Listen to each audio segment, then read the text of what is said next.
পাগল যে এই কথা কইতাছি, নুরা পাগলারে তো মনে করেন কবরের থেকে উঠাইয়া পুড়ছে। মানে আমারে যে কি করবো আমি তো কইতে পারি না আমি মরলে। এই লিগেই আমি কইতাছি, আমি মরার পরে আমার গুয়া দিয়া 22-7 বাঁশ দিয়া 7 রাস্তার মাঝখানে খাড়া করে তুইবেন।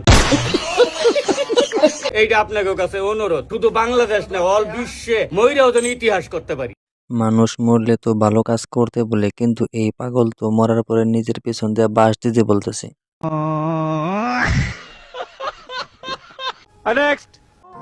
যেই গরু পথ দেখাইছে ওই গরুর সাথে কখনো বেইমানি করিস না বেটা, গুরু বেইমানি অনেক করছস ভাই, এইবার তো থাম। সামনে বসায় কি এভাবে কেউ রুস্ট করে? ওপরের সালমান খান আর এপারের অ্যাটলাস খান। জি, এইবার একটু কন্ট্রোল হওয়া উচিত। যেই তেল মারতাছে, সরকারি চাকরি নিতে গেলেও এত তেল মারে না।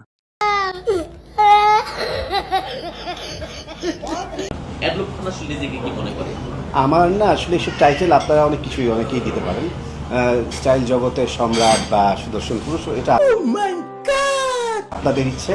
আমি এগুলো কিছুই মনে করি না। আমি সর্বোপরি একজন ভালো মানুষ, আমি একজন গুড হিউম্যান বিইং।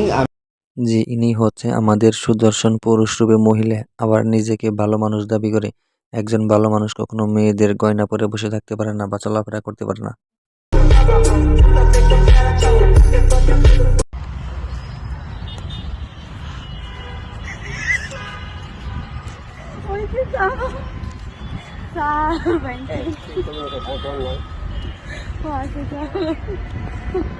যেভাবে কোলে নিয়ে নাচতেছে হিরো আলম ভাই, কখন জানি চাপ লাইগা দুম আটকে যায়।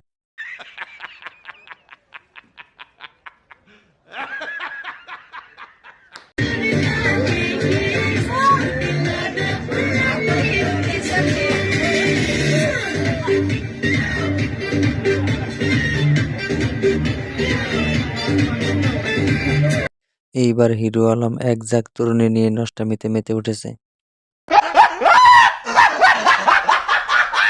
তোমার লাইফ থেকে রাগিব ছেলেটা চলে গেছে, তোমাকে অনেক কষ্ট দিয়েছি, তুমি মন খারাপ করো না, তোমার জন্য তো আছি আমি।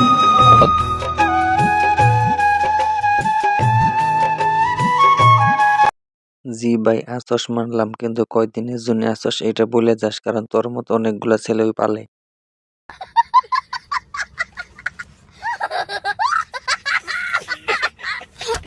আমি বাংলাদেশের জনগণকে আমি এতটুকু বলবো, আমি একজন নারী, আমি ধর্ষণ হয়েছি, আমার পাশে আপনারা থাকেন।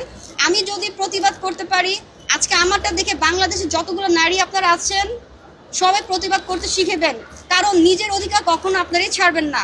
তুমি দর্শিতা হয়েছ নিজ ইচ্ছায়, তাহলে অন্যকে এখন দোষ দাও কেন? বন্ধুরা, একে নিয়ে আপনারা কিছু বলে যান।